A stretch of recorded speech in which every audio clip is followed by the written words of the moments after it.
ಬೇಸಿಗೆಯಲ್ಲಿ ಅಡಿಕೆ ಗಿಡಗಳಿಗೆ ಸುಣ್ಣವನ್ನು ಹಚ್ಚದಿದ್ದರೆ ಗಿಡಗಳು ಬಿಸಿಲಿನ ತೀವ್ರ ತಾಪದಿಂದ ಹಾನಿಗೊಳಗಾಗುವ ಸಾಧ್ಯತೆ ಇದೆ.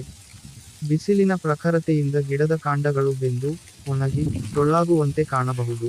ಇದರಿಂದ ಗಿಡದ ಆರೋಗ್ಯ ಹದಗೆಟ್ಟು, ಇಳುವರಿಯ ಮೇಲೆ ದುಷ್ಪರಿಣಾಮ ಬೀರುತ್ತದೆ. ಅದರಲ್ಲೂ ಸಂಜೆ 4 ರಿಂದ 6 ಗಂಟೆಗಳ ನಡುವೆ ಪಶ್ಚಿಮ ದಿಕ್ಕಿನಿಂದ ಬರುವ ಸೂರ್ಯನ ಕಿರಣಗಳು ನೇರವಾಗಿ ಅಡಿಕೆ ಗಿಡಗಳಿಗೆ ಬೀಳುವುದರಿಂದ ಬಿಸಿಲಿನ ತಾಪಕ್ಕೆ ಗಿಡದ ಬೊಡ್ಡೆಗಳು ಹಳದಿ ಬಣ್ಣಕ್ಕೆ ತಿರುಗಿ, ಸುಟ್ಟಂತಾಗುವ ಅಪಾಯವಿದೆ. ಸುಣ್ಣ ಲೇಪನವು ಗಿಡಗಳನ್ನು ಈ ರೀತಿಯ ಬಿಸಿಲಿನ ಹಾನಿಯಿಂದ ರಕ್ಷಿಸಲು ಸಹಾಯಕವಾಗಿದೆ. ಇದು ಗಿಡದ ಕಾಂಡವನ್ನು ತಂಪಾಗಿರಿಸಿ, ಬಿಸಿಲಿನ ತೀವ್ರತೆಯಿಂದ ಉಂಟಾಗುವ ಹಾನಿಯನ್ನು ತಡೆಯುತ್ತದೆ.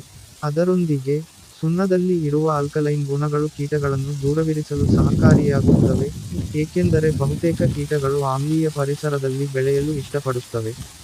ಹೀಗಾಗಿ, ಸುಣ್ಣ ಲೇಪನವು ಕೀಟ ಬಾಧೆಯನ್ನು ನಿಯಂತ್ರಿಸಲು ಸಹಕಾರಿಯಾಗಿದೆ. ಕೆಲವು ರೈತರು ಬಿಸಿಲಿನ ತಾಪದಿಂದ ಗಿಡಗಳನ್ನು ರಕ್ಷಿಸಲು ಸುಣ್ಣ ಹಚ್ಚುವ ಬದಲು, ಗಿಡಗಳಿಗೆ ಗರಿಗಳನ್ನು ಕಟ್ಟುವ ವಿಧಾನವನ್ನು ಅನುಸರಿಸುತ್ತಾರೆ. ಇದರಿಂದ ಬಿಸಿಲು ತಡೆಗೊಳ್ಳಬಹುದು, ಆದರೆ ಕೀಟ ಬಾಧೆಯನ್ನು ನಿಯಂತ್ರಿಸಲು ಇದು ಪರಿಣಾಮಕಾರಿಯಾಗುವುದಿಲ್ಲ. ಕಾರಣ, ಕೀಟಗಳು ಗಿಡಕ್ಕೆ ಕಟ್ಟಿದ ಗರಿಗಳಲ್ಲಿಯೇ ವಾಸಿಸಿ, ಸಂತಾನೋತ್ಪತ್ತಿಗೆ ಸಹಕಾರಿಯಾಗುತ್ತದೆ. ಹೀಗಾಗಿ, ಸುಣ್ಣ ಲೇಪನವು ಬಿಸಿಲಿನ ತಾಪದಿಂದ ಮತ್ತು ಕೀಟ ಬಾಧೆಯಿಂದ ಗಿಡಗಳನ್ನು ಸಮರ್ಥವಾಗಿ ರಕ್ಷಿಸುತ್ತದೆ.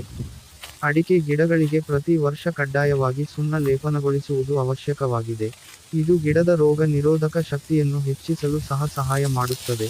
ಅಡಿಕೆ ಬೆಳೆಯಲ್ಲಿ ಆದಾಯವನ್ನು ಹೆಚ್ಚಿಸಲು, ಅಂತರ್ಬೆಳೆಯಾಗಿ ಕಾಫಿ, ಕಾಳು ಮೆಣಸು, ಕೋಕೋ, ದಾಲ್ಚಿನ್ನಿ, ಏಲಕ್ಕಿ, ಚಕ್ಕಿ ಗಿಡಗಳನ್ನು ಬೆಳೆಯಬಹುದು. ಮಧ್ಯಂತರ ಬೆಳೆಗಳಿಂದ ಉದುರುವ ಎಲೆಗಳು ಸಾವಯವ ಗೊಬ್ಬರವಾಗಿ ಕಾರ್ಯನಿರ್ವಹಿಸುತ್ತವೆ, ಭೂಮಿಯಲ್ಲಿ ತೇವಾಂಶವನ್ನು ಹಿಡಿದಿಡಲು ಸಹಕಾರಿಯಾಗುತ್ತವೆ. ಹೀಗಾಗಿ, ಬೇಸಿಗೆಯಲ್ಲಿ ಅಡಿಕೆ ಗಿಡಗಳಿಗೆ ಸುಣ್ಣವನ್ನು ಹಚ್ಚುವುದು ಅವುಗಳ ಆರೋಗ್ಯ ಮತ್ತು ಇಳುವರಿಯನ್ನು ಕಾಪಾಡಲು ಅತ್ಯಂತ ಮುಖ್ಯವಾಗಿದೆ. ಬಿಸಿಲಿನಿಂದ ಅಡಿಕೆ ಸಸಿ ರಕ್ಷಣೆ, ಎಲೆ ಚುಕ್ಕಿ ರೋಗ ನಿರ್ವಹಣೆ ಕ್ರಮಗಳು. ಒಂದು ಕಾಲದಲ್ಲಿ ರಾಜ್ಯದ ಮಲೆನಾಡು ಮತ್ತು ಕರಾವಳಿಗೆ ಸೀಮಿತವಾಗಿದ್ದ ಅಡಿಕೆ ಕೃಷಿ ಈಗ ಬಯಲು ಸೀಮೆಯಲ್ಲಿ ಕೂಡ ಹೆಚ್ಚಾಗುತ್ತಿದೆ. ಎಲೆ ಚುಕ್ಕಿ ರೋಗ ಮಲೆನಾಡು ಮತ್ತು ಕರಾವಳಿ ಭಾಗದಲ್ಲಿ ರೈತರಿಗೆ ತಲೆನೋವು ತಂದಿದೆ. ಇತ್ತೀಚಿನ ದಿನಗಳಲ್ಲಿ ತಾಪಮಾನ ಹೆಚ್ಚಾಗುತ್ತಿದ್ದು, ಅಡಿಕೆ ಗಿಡಗಳ ರಕ್ಷಣೆ ಮಾಡುವುದು ಮುಖ್ಯವ. ಅಡಿಕೆಯಲ್ಲಿ ಬೇಸಿಗೆ ಬಿಸಿಲು ಹೆಚ್ಚಾದಂತೆ ಅಡಿಕೆ ಮರದ ಕಾಂಡಗಳು ಬೆಂದು ಹೋಗುತ್ತವೆ, ಒಣಗಿ ಟೊಳ್ಳಾದಂತೆ ಕಾಣುತ್ತವೆ. ಇದನ್ನು ತಪ್ಪಿಸದಿದ್ದರೆ ಅಡಿಕೆ ಮರಗಳು ಹೆಚ್ಚಿನ ಕಾಲ ಬದುಕುವುದಿಲ್ಲ. ಇದನ್ನು ತಪ್ಪಿಸಲು ಹಲವು ಸಾಂಪ್ರದಾಯಿಕ ಮಾರ್ಗಗಳು ಇದೆ. ರೈತರು ಈ ಸಂದರ್ಭದಲ್ಲಿ ಅಡಿಕೆ ಗಿಡಗಳ ರಕ್ಷಣೆ ಮಾಡುವುದು ಮುಖ್ಯವಾಗುತ್ತದೆ. ಅಡಿಕೆ ಗಿಡಗಳಲ್ಲಿ ಗರಿಗಳು ತಾನಾಗೆ ಒಣಗಿ ಬೀಳುವವರೆಗೆ ತೆಗೆಯದಿದ್ದರೆ ಬಿಸಿಲಿನಿಂದ ರಕ್ಷಣೆ ಪಡೆಯಬಹುದು. ಅಡಿಕೆ ಸಸಿಗಳಿಗೆ ಒಣಗಿದ ಬಾಳೆಪಟ್ಟಿಗಳನ್ನು ಅಥವಾ ಬಾಳೆ ನಾರುಗಳನ್ನು ಬಿಸಿಲು ತಾಗದಂತೆ ಕಟ್ಟಬಹುದು. ಅಡಿಕೆ ಗರಿಗಳನ್ನು ಬಳಸಿ ಕೂಡ ಕಾಂಡಗಳಿಗೆ ರಕ್ಷಣೆ ನೀಡಬಹುದು. 10 ಲೀಟರ್ ನೀರಿಗೆ 3 kg ಸುಣ್ಣ, ಅಂಟು ಬರುವಷ್ಟು ಮೈದಾ ಬೆರೆಸಿ ಕಾಂಡಗಳಿಗೆ ಬಳಿಯುವ ಮೂಲಕ ಕೂಡ ರಕ್ಷಣೆ ನೀಡಬಹುದು.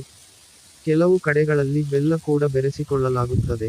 ಅಡಿಕೆ ತೋಟದ ಮೊದಲ ಮತ್ತು ಕೊನೆಯ ಸಾಲುಗಳ ಪಕ್ಕ, ಪೂರ್ವ ಮತ್ತು ಪಶ್ಚಿಮ ಭಾಗದಲ್ಲಿ, ಚೊಚ್ಚೆ, ಸೆಸ್ಬಾನಿಯಾ ಅಥವಾ ಗೊಬ್ಬರದ ಗಿಡ, ಲಿರಿಸೀಡಿಯಾ ಅಥವಾ ಅಗಸೆ ಗಿಡಗಳನ್ನು ಹಾಕುವ ಮೂಲಕ ಅಡಿಕೆ ಗಿಡಗಳಿಗೆ ನೇರವಾಗಿ ಬಿಸಿಲು ಬೀಳುವುದನ್ನು ತಪ್ಪಿಸಬಹುದು. ಎಲೆ ಚುಕ್ಕಿ ರೋಗ ನಿರ್ವಹಣೆ. ಬೇಸಿಗೆ ಮತ್ತು ಮಳೆಗಾಲದಲ್ಲಿ ಅಡಿಕೆಯಲ್ಲಿ ಎಲೆ ಚುಕ್ಕಿ ರೋಗ ಹೆಚ್ಚಾಗಿ ಕಾಡುತ್ತದೆ. ಇತ್ತೀಚೆಗೆ ಈ ರೋಗವು ಹಲವೆಡೆ ಗಂಭೀರ ಸ್ವರೂಪವನ್ನು ಪಡೆದಿದೆ. ಶಿವಮೊಗ್ಗ, ಚಿಕ್ಕಮಗಳೂರು, ಮಡಿಕೇರಿ, ದಕ್ಷಿಣ ಕನ್ನಡ, ಉತ್ತರ ಕನ್ನಡ ಮತ್ತು ಉಡುಪಿ ಜಿಲ್ಲೆಗಳ ಹಲವು ಪ್ರದೇಶಗಳಲ್ಲಿ ಎಲೆಚುಕ್ಕೆ ರೋಗದ ಲಕ್ಷಣಗಳು ಇತ್ತೀಚೆಗೆ ಕಾಣಿಸಿಕೊಂಡಿವೆ. ಕೇರಳ ಮತ್ತು ತಮಿಳುನಾಡಿಗೂ ರೋಗ ಹರಡಿದೆ. ಗಾಳಿ ಮುಖೇನ ಹರಡುವ ಕಾರಣ, ಪ್ರಾಥಮಿಕ ಹಂತದಲ್ಲೇ ನಿರ್ವಹಣೆ ಮಾಡದಿದ್ದರೆ ಈ ರೋಗವನ್ನು ನಿಯಂತ್ರಿಸುವುದು ಕಷ್ಟವಾಗುತ್ತದೆ. ರೋಗಾಣು. ಕೊಲೆಟೋಟ್ರೈಕಮ್ ಸ್ಪಿಸಿಸ್ ಮತ್ತು ಫಿಲೋಸ್ಟಿಕ್ಟಾ ಅರೆಕೆ ಎನ್ನುವ ಶಿಲೀಂಧ್ರಗಳು ಅಡಿಕೆಯಲ್ಲಿ ಎಲೆಚುಕ್ಕೆ ರೋಗವನ್ನು ಉಂಟುಮಾಡುತ್ತವೆ. ಇತ್ತೀಚೆಗೆ ಗಂಭೀರ ಸ್ವರೂಪದಲ್ಲಿ ಕಾಣಿಸಿಕೊಂಡಿರುವ ಎಲೆಚುಕ್ಕೆ ರೋಗಕ್ಕೆ ಕೊಲೆಟೋಟ್ರೈಕಮ್ ಕಹಾವೆ ಸಬ್ಸಿಸ್ ಸಿಗ್ಗಾರೋ ಎನ್ನುವ ಶಿಲೀಂಧ್ರವು ಪ್ರಮುಖ ಕಾರಣವೆಂದು ತಿಳಿದುಬಂದಿದೆ. ರೋಗ ಲಕ್ಷಣಗಳು. ಅಡಿಕೆ ಮರದ ಎಲೆಯಲ್ಲಿ ಹಳದಿ ಬಣ್ಣದಿಂದ ಆವೃತವಾಗಿರುವ ಕಂದು ಬಣ್ಣದ ಸಣ್ಣ ಚುಕ್ಕೆಗಳಿದ್ದರೆ ಅದು ಎಲೆ ಚುಕ್ಕೆ ರೋಗವೆಂದರ್ಥ. ಕೆಲವೊಮ್ಮೆ, ಕಪ್ಪು ಬಣ್ಣದ ಅಂಚು ಇರುವ ಬೂದು ಬಣ್ಣದ ಸಣ್ಣ ಚುಕ್ಕೆಗಳನ್ನು ಕಾಣಬಹುದು. ಎಲೆ ಚುಕ್ಕಿ ರೋಗ ನಿರ್ವಹಣೆ ಹೇಗೆ? ವಿಟ್ಲದ ಕೇಂದ್ರೀಯ ತೋಟಗಳ ಬೆಳೆಗಳ ಸಂಶೋಧನಾ ಸಂಸ್ಥೆ ಎಲೆ ಚುಕ್ಕಿ ರೋಗ ನಿಯಂತ್ರಣಕ್ಕೆ ರೈತರಿಗೆ ಸಲಹೆಗಳನ್ನು ನೀಡಿದೆ. ಅಧಿಕ ರೋಗಬಾಧಿತ ಎಲೆಗಳನ್ನು ತುಂಡರಿಸಿ ತೆಗೆದು ನಾಶ ಮಾಡುವುದು ಸೋಂಕು ಕಡಿಮೆಗೊಳಿಸಲು ಪ್ರಯೋಜನಕಾರಿ. ಪ್ರಾಯೋಗಿಕವಾಗಿ ಇದು ಕಷ್ಟವಾದರೂ ತೀವ್ರ ಬಾಧೆಯಿರುವಲ್ಲಿ ಅನಿವಾರ್ಯವಾಗಿದೆ. ರೋಗಬಾಧಿತ ತೋಟಗಳಲ್ಲಿ ಅಡಿಕೆ ಗೊನೆಗಳಿಗೆ ಬೋರ್ಡೋ ಮಿಶ್ರಣ ಸಿಂಪಡಣೆ ಮಾಡುವಾಗ ಎಲೆಗಳಿಗೂ ಮಾಡಬೇಕು. ಹೆಚ್ಚು ರೋಗಬಾಧೆಯಿರುವ ತೋಟಗಳಲ್ಲಿ ಆಗಸ್ಟ್ ಸೆಪ್ಟೆಂಬರ್ ಸಮಯದಲ್ಲಿ ಮಳೆ ಇಲ್ಲದಾಗ ಪ್ರೋಪಿಕೋನಜೋಲ್ 25 ಡೋಸ್ ಟೆಬ್ಯೂಕೋನಜೋಲ್ 38.9 SC ಹೆಕ್ಸಾಕೊನಜೋಲ್ 5 SC ಶಿಲೀಂಧ್ರನಾಶಕವನ್ನು 1 ಲೀಟರ್ ನೀರಿಗೆ 1 ಮಿಲಿಲೀಟರ್ ಪ್ರಮಾಣದಲ್ಲಿ ಎಲೆಗಳಿಗೆ ಸಿಂಪಡಿಸಬೇಕು. 3-4 ವಾರಗಳ ನಂತರ ಪೋಪಿನೆಬ್ 70 WP ಶಿಲೀಂಧ್ರನಾಶಕವನ್ನು 1 ಲೀಟರ್ ನೀರಿಗೆ 2 ಗ್ರಾಂ ಪ್ರಮಾಣದಲ್ಲಿ ಸಿಂಪಡಿಸಬೇಕು.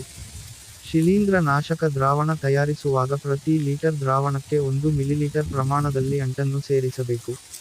ತೀವ್ರ ರೋಗಬಾಧೆ ಇರುವಲ್ಲಿ ಜನವರಿ ತಿಂಗಳ ನಂತರ ಸಿಂಗಾರ ಒಣಗುವ ರೋಗಕ್ಕೆ ಪ್ರೋಪಿಕೊಂಡ್ರೋಲ್ ಶಿಲೀಂಧ್ರನಾಶಕ ಸಿಂಪಡಿಸುವಾಗ ಎಲೆಚುಕ್ಕೆ ರೋಗವಿರುವ ಮರದ ಎಲೆಗಳಿಗೂ ಸಿಂಪಡಿಸಬಹುದು. ಮಣ್ಣು ಪರೀಕ್ಷೆ ಆಧಾರದ ಮೇಲೆ ಗೊಬ್ಬರ ನೀಡುವುದು ಮತ್ತು ಹುಳಿ ಮಣ್ಣಿಗೆ ಸುಣ್ಣ ಹಾಕುವುದು ಒಳಿತು. ಸಾಮಾನ್ಯವಾಗಿ ಅಡಿಕೆ ಮರಕ್ಕೆ 12 ಕಿಲೋಗ್ರಾಂ ಹಟ್ಟಿಗೊಬ್ಬರ ಮತ್ತು ಹಸಿರೆಲೆ urea 220 gram, rock phosphate 200 gram ಮತ್ತು ಪೊಟಾಷ್ 240-350 ಗ್ರಾಂ ನೀಡಬೇಕು. ರಸಗೊಬ್ಬರಗಳನ್ನು ಕನಿಷ್ಠ 2 ಕಂತುಗಳಲ್ಲಿ ನೀಡಬೇಕು.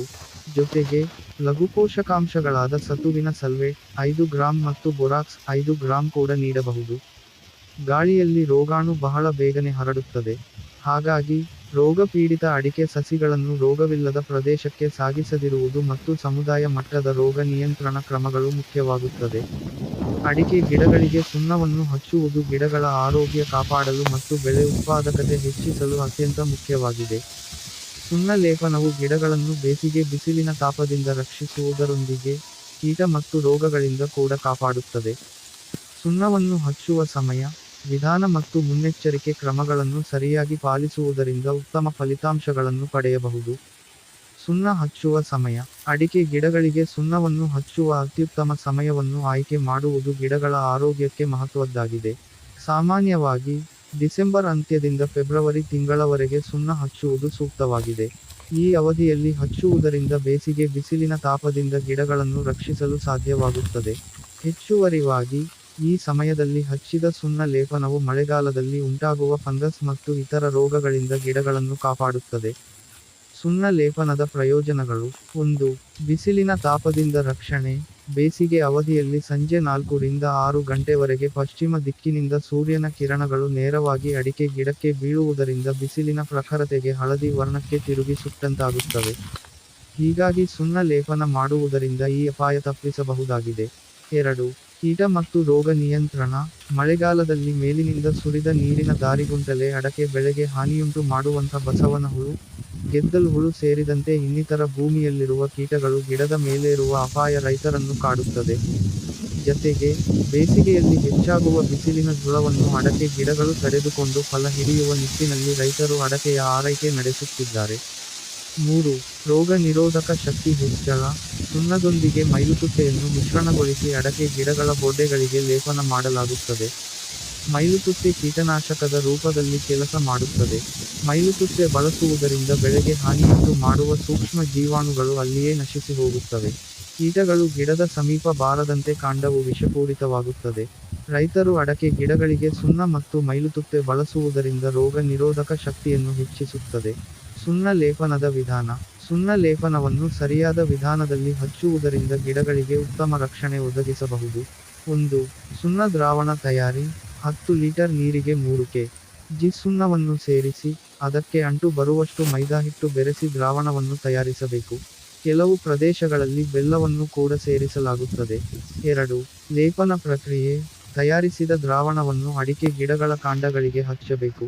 ಕಾಂಡದ ಕೆಳಭಾಗದಿಂದ ಮೇಲಿನ ಭಾಗದವರೆಗೆ ಸಮವಾಗಿ ಲೇಪನ ಮಾಡುವುದು ಮುಖ್ಯ. ಇದು ಗಿಡವನ್ನು ಬಿಸಿಲಿನ ತಾಪದಿಂದ ಮತ್ತು ಕೀಟಗಳಿಂದ ರಕ್ಷಿಸುತ್ತದೆ. ಮುನ್ನೆಚ್ಚರಿಕೆ ಕ್ರಮಗಳು. ಗಿಡಗಳ ವಯಸ್ಸು.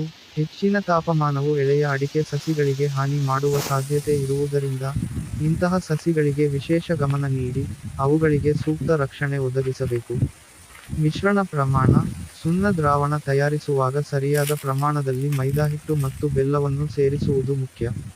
ಅತಿಯಾದ ಪ್ರಮಾಣದಲ್ಲಿ ಸೇರಿಸಿದರೆ ಲೇಪನದ ಪರಿಣಾಮಕಾರಿತ್ವ ಕಡಿಮೆಯಾಗಬಹುದು. ಲೇಪನ ಅವಧಿ. ಸುಣ್ಣ ಲೇಪನವನ್ನು ವರ್ಷಕ್ಕೆ 1 ಬಾರಿ, ವಿಶೇಷವಾಗಿ ಬೇಸಿಗೆ ಆರಂಭಕ್ಕೂ ಮುನ್ನ ಹಚ್ಚುವುದು ಉತ್ತಮ. ಆದರೆ ಗಿಡಗಳ ಸ್ಥಿತಿಗತಿಯನ್ನು ಅವಲಂಬಿಸಿ ಅಗತ್ಯವಿದ್ದರೆ ಮತ್ತೊಮ್ಮೆ ಲೇಪನ ಮಾಡಬಹುದು. ಸುಣ್ಣ ಲೇಪನದ ಮೂಲಕ ಅಡಿಕೆ ಗಿಡಗಳನ್ನು ಬಿಸಿಲಿನ ತಾಪ, ಕೀಟ ಮತ್ತು ರೋಗಗಳಿಂದ ರಕ್ಷಿಸಿ ಉತ್ತಮ ಬೆಳೆಯ ಉತ್ಪಾದಕತೆಯನ್ನು ಸಾಧಿಸಬಹುದು.